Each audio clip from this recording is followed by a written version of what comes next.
Hello, my name is Kenneth Wayne Argo Jr., and I'll be your speaker today for this informal introduction speech for my Communications 101 college course. I want to welcome everybody today and thank you for your time. First, let's briefly go over my background. I was born in Chicago in May of 1974. I'll do the math for you. That makes me 40 years old. I'm the son of Lucian and Nora Jewell, and I'm also the son of Kenneth and Carol Argo. My father gave me his name. That's what makes me a junior. Now you think to yourself, oh, isn't that sweet? But it's been a curse because my father doesn't spell Kenneth like everybody else does. He spells his with an I at the end versus an E. So my joke growing up has been, I'm an if, not an F. I am a Ken-if, not a Ken-F.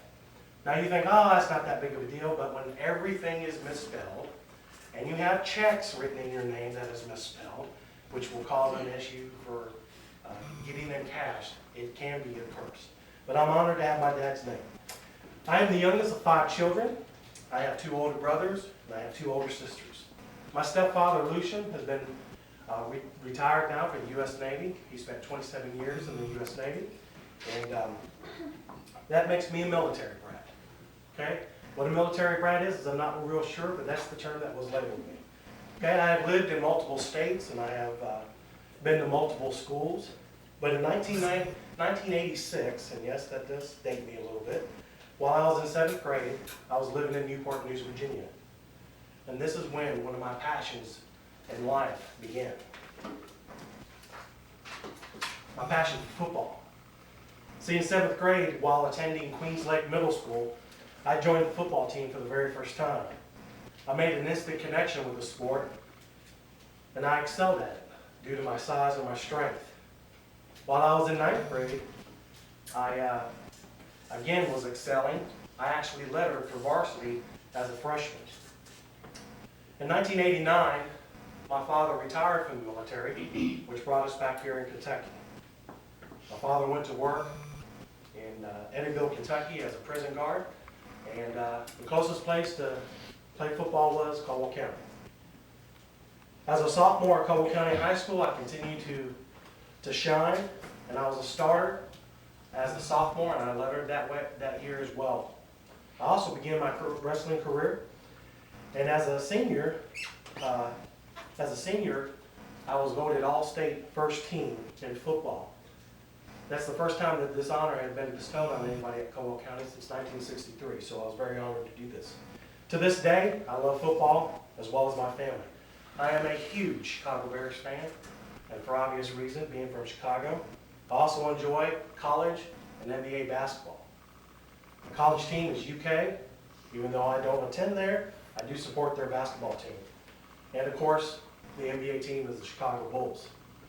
I do love to laugh, and I love to have a good movie. Speaking of laughing, what do you call a fish with no eyes? A fish. I also love to work at my local church. And this leads me to the next 2 passions in my life. In 1998, I began to attend church regularly, and in 1999, I gave my heart to the Lord. I immediately started serving my church in any capacity that was possible. In 2000, my pastor asked me to invest some of my time in the youth ministry. I did so, and I have been a youth pastor ever since. Also, back in 1999, while serving at my local assembly, I was asked to be involved in a local Easter Passion play.